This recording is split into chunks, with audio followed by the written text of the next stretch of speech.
You're listening to This Week in America with Rick Bratton. Welcome back, everybody. This Week in America, website thisweekinamerica.us. As mentioned on the program today, Alex Olinkiewicz, our guest on the program. He's the author of the book In My Mind, A Journey Through My Life with Asperger's and Autism.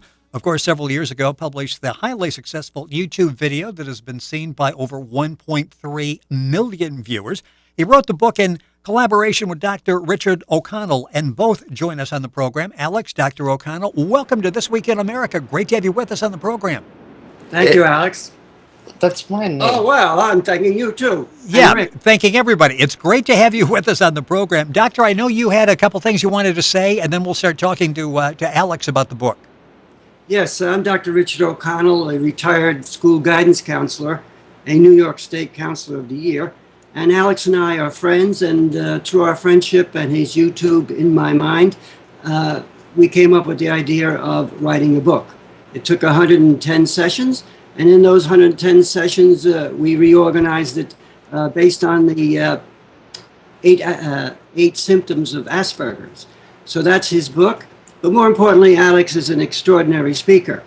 And he has spoken many, many times, and we as a team, both he, his father, and myself, have spoken at many, many conferences. And one of our aims today is to have Alex come to you folks and possibly speak, as well as to encourage you to read his book.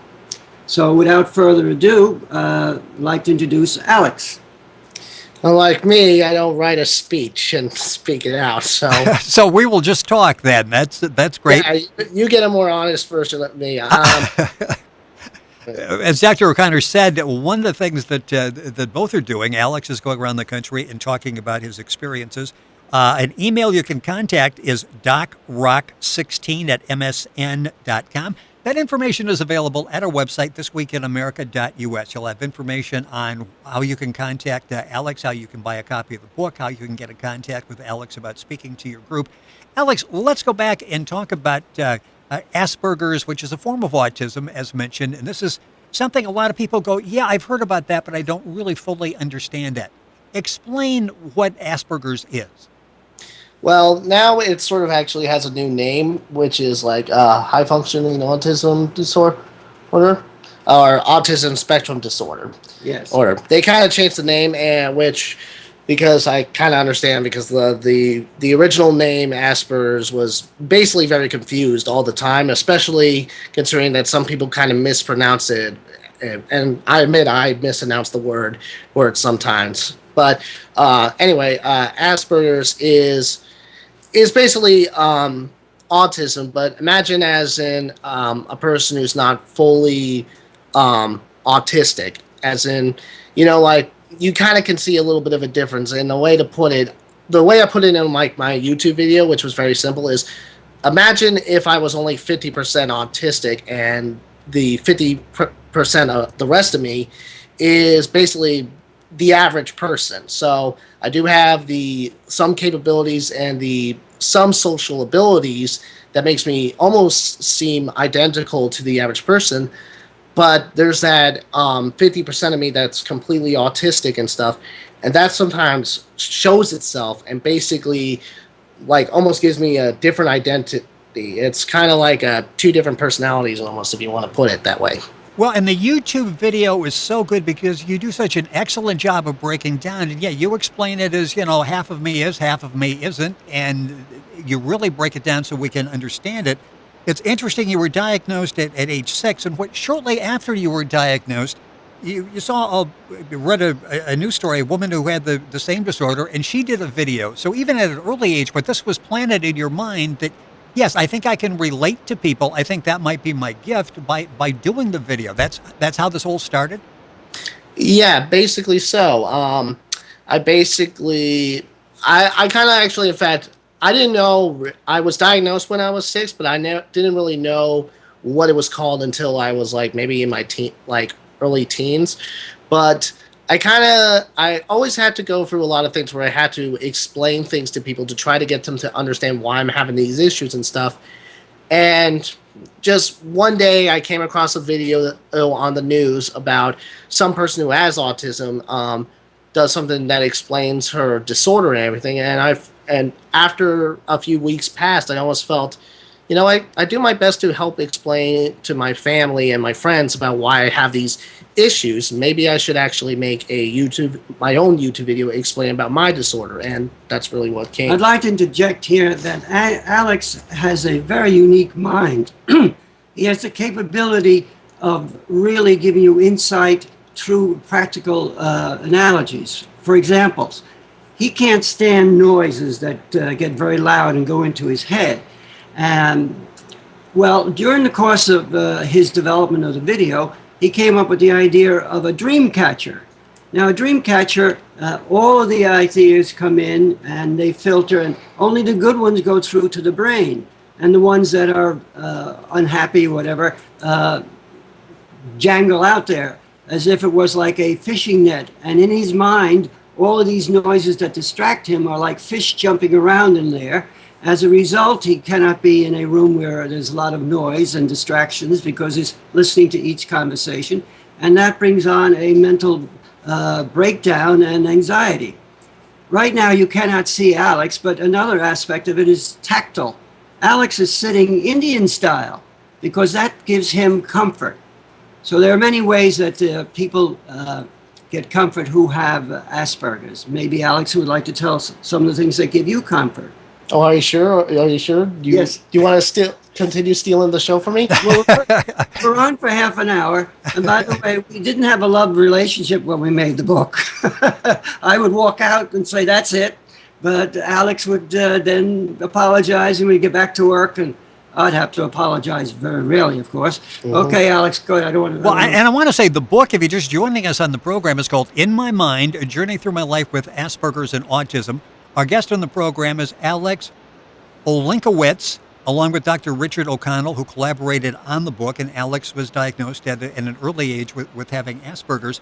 And we're talking about some of the things, Alex, that are difficult for you to do. And you explain them in the video. And again, you do such an excellent job of breaking it down. Talk about some of the problems. The doctor mentioned earlier the 8 symptoms, which you talk about in the book. What are some of the things that give you difficulty that you're not able to do? Well, I can actually tell like a few things. One is, one simple thing is I can never actually handle a pencil. Which is one of the hard parts when it came to going in school because, there's a lot of things like tests where you have to take them with using a pencil, and that was always the biggest nightmare with me because some people always got confused when I kept telling them I had problems with pencils. They always thought like, oh, Alex, you're holding a pencil. Oh, why are you not having issues? And I'm telling them it's not that it's me holding the pencil. It's literally the way the lead like scrapes against the paper, which makes that scraping noise, and even that feeling of the pencil moving, vibrating up to my arm, all the way up to my head, it just really makes me feel so uneased and so uncomfortable. I can never be in a room when someone's writing a pencil. Just that noise alone just gives me this shiver that just makes me feel so damn uncomfortable. And it's not just pencils, they can actually be other things. Like recently, someone was actually scraping rocks together, and that scraping was like really getting to me really bad. There are certain things like that I cannot handle. Now, music is interesting. Some music is okay? Yeah, actually, that's really what's interesting. Surprisingly for me, my types of music are actually some are mixed with like basic rock music too. Even slight ones with like the people like screaming, which, when people actually see me and like I'm in like a room full of, people actually yelling out different things, you're kind of wondering how the hell do I feel comfortable listening to some songs that have like actually a person screaming at the top of their lungs in the microphone. And well, I think that the biggest difference is that, the person screaming in the music, that actually is like it's following the melody of the song. It's like how the song is built. And there's actually a flow. It actually is a smooth conveyor belt flow almost. It just follows nicely. When it comes to a crowd of people making different noises, there's no flow. There's no music that it flows into. There's no like connection with each other. They're actually just a bunch of random noises. Like you could probably argue that, if you listen carefully, you can almost try to make out a music in it. But, again, these are just random words coming from different angles, different areas. but they're not put in any order or setup that actually makes it flow nicely through my head.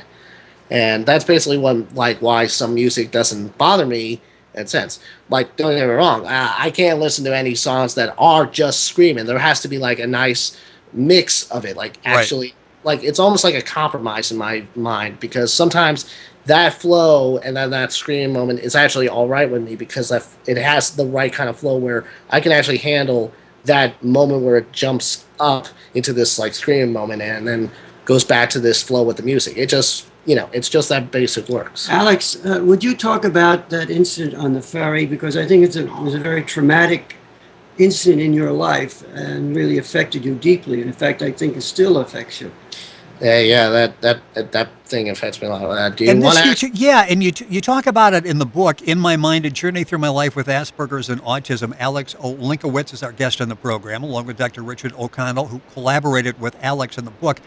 The website where you can get information on the book is fhautism.com, fhautism.com. If you're interested in having Alex and the doctor come and speak, its email is docrock16@msn.com. If you're traveling and you can't get all that information down, just go to our website, thisweekinamerica.us, and we will have that there. Yeah, this is what goes back to 2008, around Christmas time, on a ferry. Explain the circumstances there. It's very enlightening. Yeah, this is always something that could tend to give me tears in my eyes, because it's always a hard thing to recap.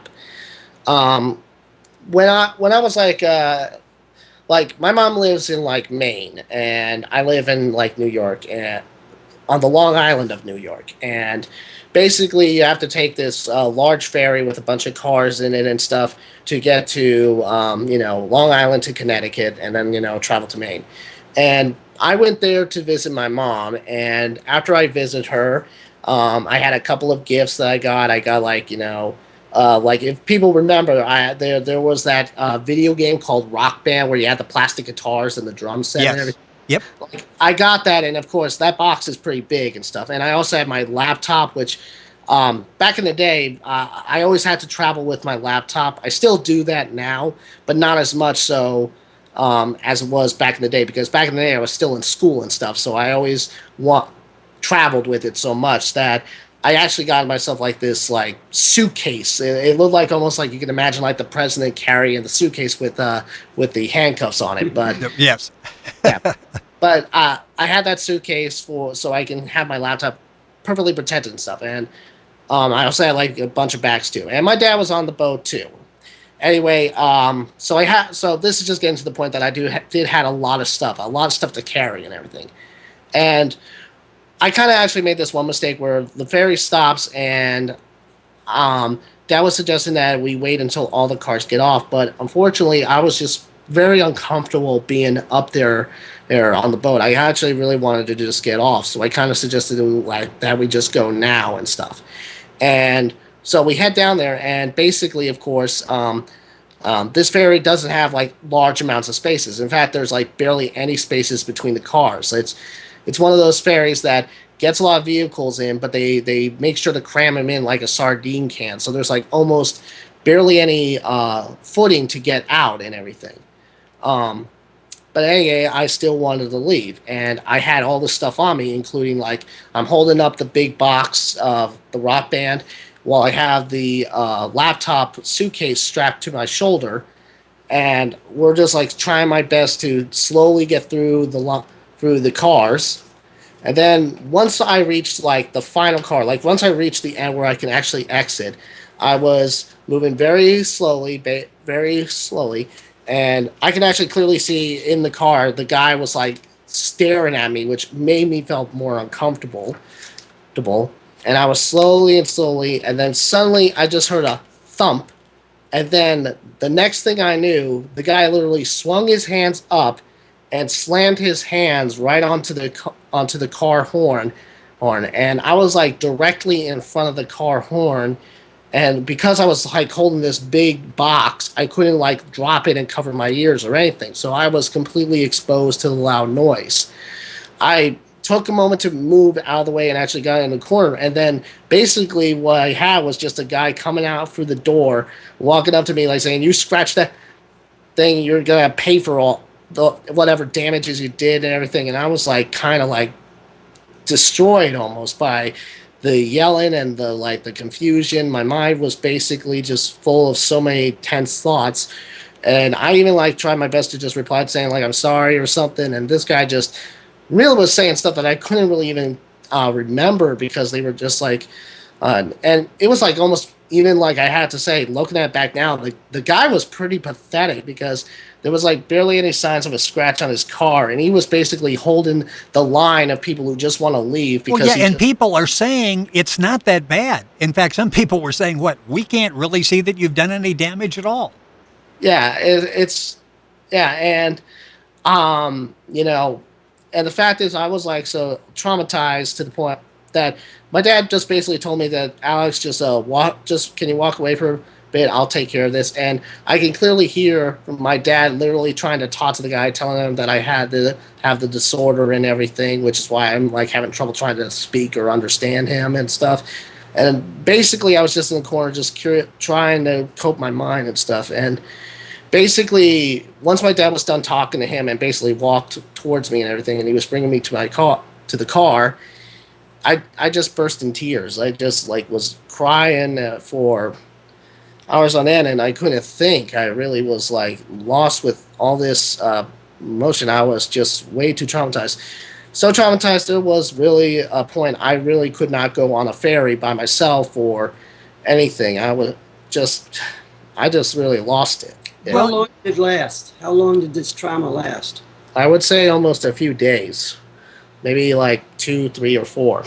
That's my best guess because it was long, pretty long now. Yeah, to try to rationalize it, and you talk in the book, In My Mind, A Journey Through My Life with Asperger's Autism, that mental pain is one thing, but when there's emotion behind it, it's really difficult to deal with, and that was the case with the guy who was in the car.